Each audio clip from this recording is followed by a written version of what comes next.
Hi, Coach. Jim Clark from Women's Hoops World. The offense was obviously sharp tonight. Could you comment a little bit on what you thought your defense did well and not so well, and where you think it's going to be in another month? Well, I thought first off, defensively, we started the game doing some great things. We knew that DePaul was going to run in transition and look to get spot threes and create as many 3-point opportunities as they could.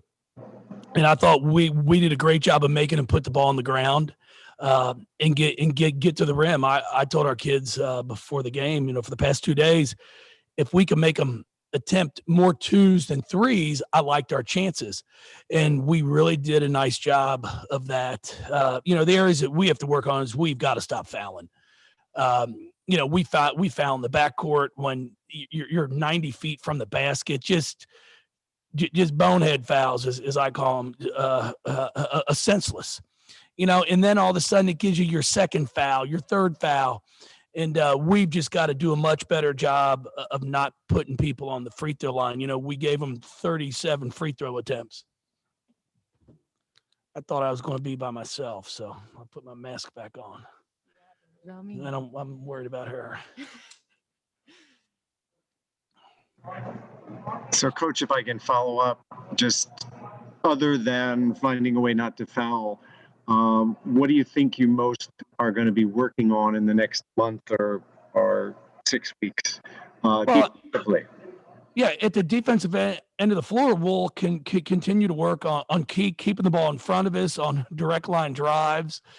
We've got to do a much better job of rebounding the basketball. We gave up way too many offensive rebounds, and there was really some frustration there just because we knew with them taking a lot of threes, there were going to be some long rebounds. And when shots were taken, we were running to the rim, which you can't do. So those are areas that we'll continue to work on. We are a ball club. I mean, we take pride in what we do defensively. I mean, we get a few days to put a scouting report in place and get a chance to watch film and, really try and, take away players' go-to moves, then we have a chance to be pretty good. Doug, you're unmuted. Go ahead. Hey, Coach, good to see you. The offense, you set a record for points today for the franchise with 116. Just how well was it clicking in your mind for game 3 for you guys?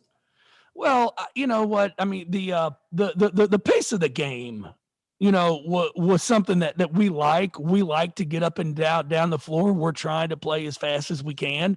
And that's how DePaul plays. And that's the one thing I say for Doug is like they have a style of play and they're going to press the entire game. And we worked on it hard the past 2 days of not just trying to break the press, but to try to score out of it. And I thought we did a really nice job of looking for our teammates and then making easy opportunities. And then we stepped up and made shots today. And, Doug, it was great to see you here. I could see that you paid extra for your seats tonight. I mean, great location you had at about what? I mean, what was that row double Z that you were in tonight? It's the Euchre seats. I mean, you guys obviously put up a lot of points against a really good team. South Carolina lost last night. Where do you guys think you stand as far as top 5 in the country now, since you are 5 and probably moving up? Well, Doug, I mean, it's early. It's really not a concern of ours right now where we are right now. It's more so us getting better day in and day out. It's at the end of the year where it's really going to matter. We're going to have to get back home tonight. We'll get right back in the gym tomorrow and prepare for a UT Martin team that took us to double overtime last year. And then we've got Duke on Wednesday on the road. So there's a lot of question marks. There's a lot of games to be played. I'm not one that's really concerned about where somebody's going to rank me here in early December. We'll worry about that come March. Mary, you're unmuted. Go ahead.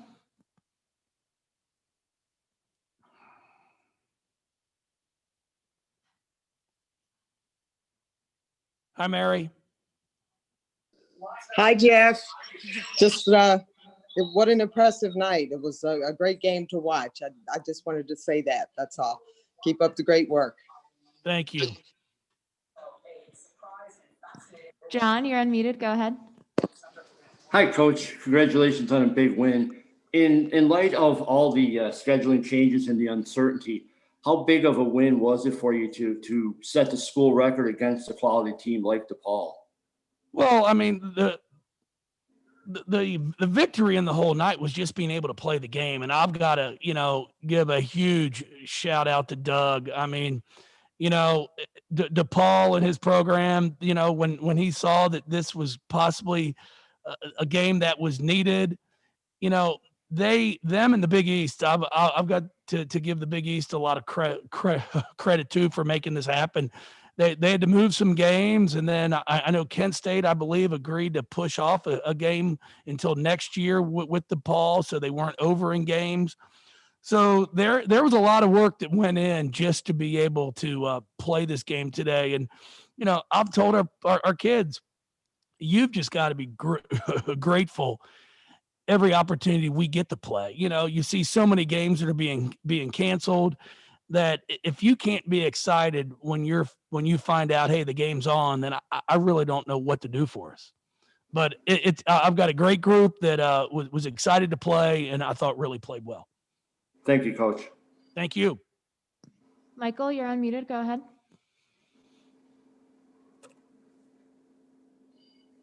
Hey, Michael.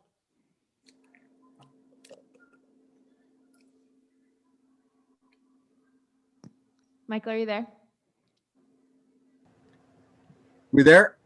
Yep. we Hey, can hear you Michael. now. Hey, sorry about that. Coach, you had an opportunity to have Kiana Smith on the floor finally tonight, and she came out, didn't show any rust, a lot of excitement being on the floor, huge first quarter. How nice was it to have her on the floor with you guys finally tonight, and the type of performance that she had to boot? Yeah, I was really excited for her. I mean, it's been, she had a really good year for a redshirt year. She came in every day to practice and competed every single day. The great thing about it is, her and Jasmine Jones went every day one-on-one last summer. And then every day she was on the scout team for an entire year, playing against some pretty darn good competition. And she got better. Instead of being that player that's like, hey, I'll wait until next month to start working on my game, Kiana came in and worked on it from day one. And she's gotten stronger. She's really improved her all-around game. I thought tonight with 6 assists and only one turnover, and she scores 21 points. It was a great night. And Rebounded for she did get a rebound. Those must have fallen into her hands. But no, it's something that I've talked to her about. She's got to rebound the basketball for us, and she did. We have a special group of guards. It's really as deep of a unit that we've had, and they're really playing well together. And it's going to be fun to watch. And then you put Liz Dixon, who goes 6 for 6. Olivia Cochran goes 8 for 9. Our posts are finishing around the rim. They're rebounding the ball well. We're going to continue to get some others in the game, more playing time, because that's the one thing I think a lot of people have to remember. We've got some freshmen and even some sophomores who you didn't have your normal 11-game non-conference season. This is our third game. We're against a top 20 team here on the road, a neutral site. Then we go back home on Sunday, play, and then we're into a 20-game ACC season. So there's a lot of growth that still has to be made, but I'm really proud of them. Mitchell, you're unmuted. Go ahead and ask your question. Yeah, this one's for Kiana. I was just wondering, after a year off, or not off, but of not playing in games, what was it like for you to get this opportunity and to play as well as you did? Yeah, it was really exciting for me. It was a long wait last year, and then these past 2 games I missed. So it was exciting to finally come out and play with my teammates. And I mean, Dana found me wide open. Haley, they both broke the press well. So I got a lot of wide open looks, and it was exciting just to be out there with my teammates. Any other questions for Coach or Kiana? I had one more for Coach, if I could follow up. Yep, go for it. Cool. Yeah, Coach, I was just wondering what you thought of Haley's play tonight. She, again, kind of topped her previous scoring total. Seems like she's getting better with each game. Yeah, she is. You know what? I'm really proud of her. She's one that I know that she wants to be great. She wants to be special, and and I've told her I'm going to challenge her to be that. When players come into our program, I always ask them, what do you want? Because at the end of the day, that's really what it comes down to. And some players want to be a good college player. Others want to be professionals. Others want to have the opportunity to possibly be Olympians. And she wants to be special. She wants to be great. And I told her I'm going to challenge her then.